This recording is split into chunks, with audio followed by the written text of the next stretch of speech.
Salam sejahtera untuk kita semua. Pelajaran Sekolah Sahabat dengan tema utama Misi Allah, Misi Saya. Pelajaran ketujuh, Misi kepada sesama saya. Selasa, 14 November. Mewarisi hidup yang kekal. Bacalah Lukas 10 ayat 27 dan 28. Apakah jawaban dari ahli Taurat terhadap pertanyaannya sendiri? Ahli Taurat itu telah menanyakan sebuah pertanyaan dan dia sendiri telah memberikan jawabannya. Kasihilah Tuhan Allahmu dengan segenap hatimu, kekuatanmu dan dengan segenap akal budimu, dan kasihilah sesamamu manusia seperti dirimu sendiri. Apakah tanggapan Yesus? Dia berkata, jawabmu itu benar. Yesus kemudian menantang dia untuk melakukan sesuatu dengan mengatakan, perbuatlah demikian, maka engkau akan hidup. Bagi kebanyakan orang percaya, memberikan jawaban yang benar tentang doktrin atau iman bukanlah hal yang sulit. Sebaliknya, tantangannya adalah melakukan apa yang mereka ketahui sebagai hal yang benar dan mengikuti apa yang mereka percaya. Banyak orang yang, walaupun mereka mengetahui bahwa mereka akan diselamatkan, akan binasa karena mereka tidak menuruti apa yang mereka ketahui. Betapa seriusnya masalah ini. Hanya mengetahui tentang mengasihi Allah dan mengasihi sesama tidaklah cukup. Anda harus mempraktekannya. Bacalah Yakobus 2:17-22.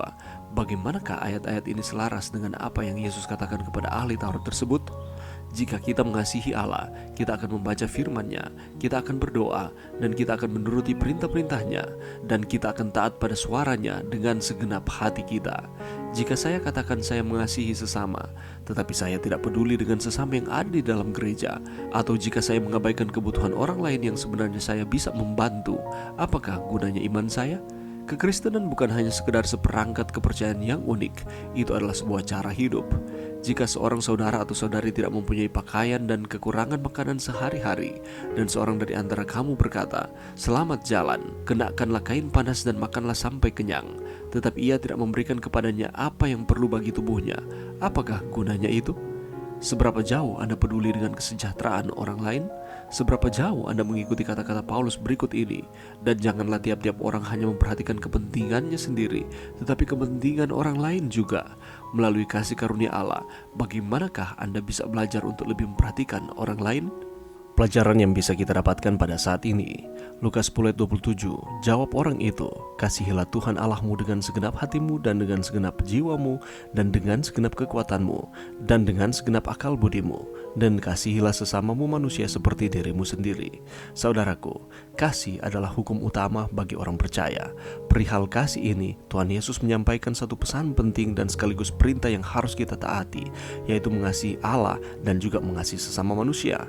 Ini menunjukkan bahwa mengasihi Tuhan dengan segenap hati, jiwa, dan kekuatan merupakan suatu amanat yang sangat penting bagi setiap orang percaya, saudara dan saya, karena Tuhan sudah terlebih dahulu mengasihi kita.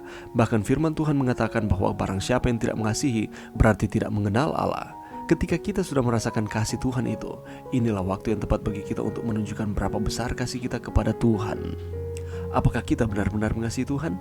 Kasih kita kepada Tuhan bukan hanya diuji ketika kita harus menghadapi penganiayaan, tetapi saat kita menjalani kehidupan sehari-hari.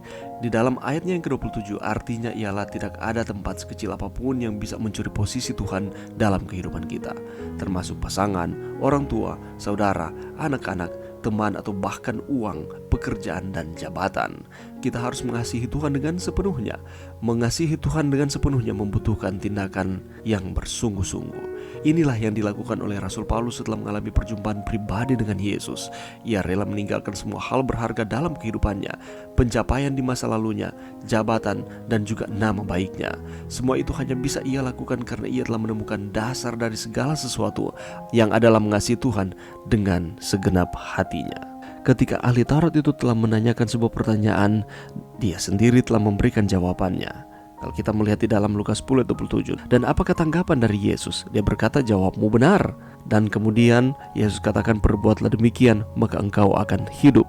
Yang harus dilakukan oleh ahli Taurat adalah mengasihi Tuhan dengan sungguh-sungguh untuk memperoleh kehidupan yang kekal. Tetapi bagi kebanyakan kita, orang-orang percaya, seringkali kita menjadi sama seperti dengan ahli Taurat. Memberikan jawaban yang benar tentang doktrin atau iman itu bukanlah hal yang sulit. Sebaliknya, tantangannya adalah apakah kita sudah mempraktekannya atau belum? Apakah kita telah melakukan apa yang kita ketahui sebagai hal yang benar dan mengikuti apa yang kita telah percayai? Banyak orang yang walaupun telah mengetahui bahwa kita telah diselamatkan, akan binasa karena kita tidak menuruti apa yang kita telah ketahui. Sekali lagi, yang dimaksudkan dengan penurutan di sini adalah oleh karena kita mengasihi Tuhan, sesuai dengan Lukas 10 ayat 27. Sama seperti juga di dalam Yohanes pasal 14 ayat 15 mengatakan, karena kita mengasihi Tuhan, maka kita menuruti akan perintah-perintahnya. Jadi penurutan adalah oleh karena kasih kita kepada Tuhan. Seringkali kita mengetahui bahwa kita harus mengasihi Tuhan dan juga mengasihi sesama, tetapi itu tidaklah cukup. Apa yang harus kita lakukan? Kita harus mempraktekannya, karena kasih adalah dasar utama di dalam kehidupan kita. Ketika kita mengatakan bahwa kita mengasihi Tuhan di dalam kehidupan kita, harus ditunjukkan di dalam perubahan kehidupan kita. Kita harus menunjukkan rasa hormat kita kepada Tuhan di dalam setiap aspek kehidupan saudara dan saya. Karena jangan pernah melupakan bahwa Allah telah terlebih dahulu mengasihi kita, maka kita harus menunjukkan kasih kita kepada Tuhan. Kita berterima kasih kepada Tuhan oleh karena segala sesuatu yang telah lakukan di dalam kehidupan kita. Dan sebagai pengikutnya, marilah kita terus menghormati Tuhan di dalam setiap kehidupan saudara dan saya, oleh karena keselamatan yang Ia telah berikan kepada kita, sehingga kita akan mewarisi kehidupan yang kekal. Mari berdoa. Terima kasih Tuhan atas firman-Mu pada saat ini. Bantu kami Tuhan untuk kami terus mengasihi Tuhan di dalam kehidupan kami. Ini doa kami di dalam nama Yesus. Amin.